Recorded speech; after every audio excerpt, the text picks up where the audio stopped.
नमस्कार दोस्तों, मैं Indresh Maurya. Super study zone पर आप सभी लोगों का स्वागत अभिनंदन है।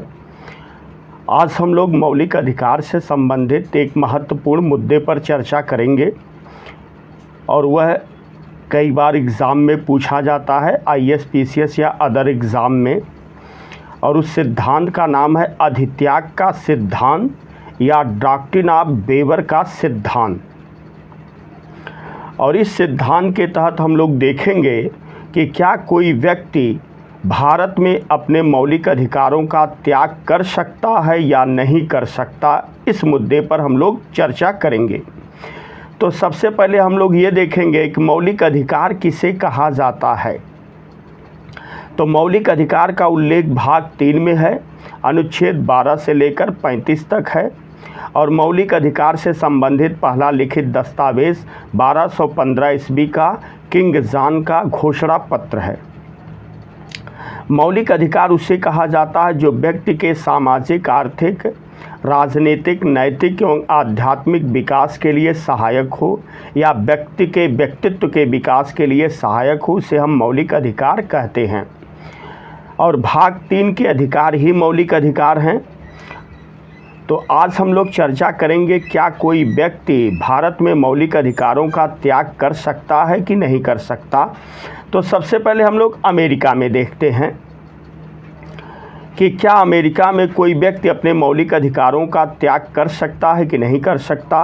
तो अमेरिका में कोई भी व्यक्ति अपने मौलिक अधिकारों का त्याग कर सकता है। लेकिन अब भारत में देखते हैं, तो भारत में हम लोग जब फंडामेंटल राइट्स या मौलिक अधिकार पढ़ते हैं तो एक आता है सिद्धांत अधित्याग का सिद्धांत। और इसमें सुप्रीम कोर्ट का 2 डिसीजन के बारे में हमको जानना होगा। पहला डिसीजन है बहराम खुर्शीद बनाम बॉम्बे राज्य 1955।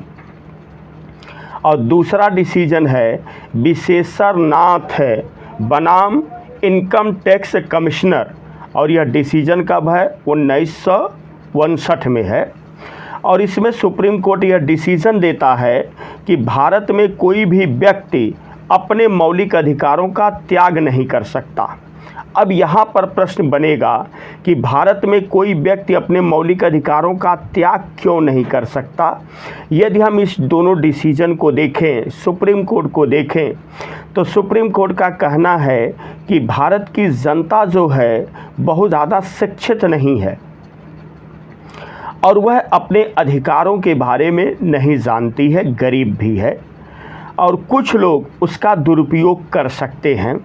इसलिए भारत में मौलिक अधिकारों का त्याग नहीं किया जा सकता और कोई भी व्यक्ति अपने मौलिक अधिकारों का त्याग नहीं कर सकता। और यहाँ पर आपको 2 डिसीजन आपको ध्यान देना होगा। आप इस दोनों डिसीजन का कहीं पर उल्लेख कर सकते हैं।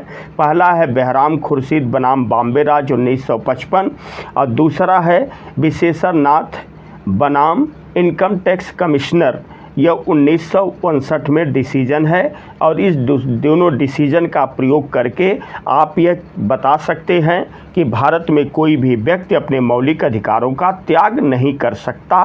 तो आज हम लोग यहीं तक चर्चा करेंगे। जय हिंद।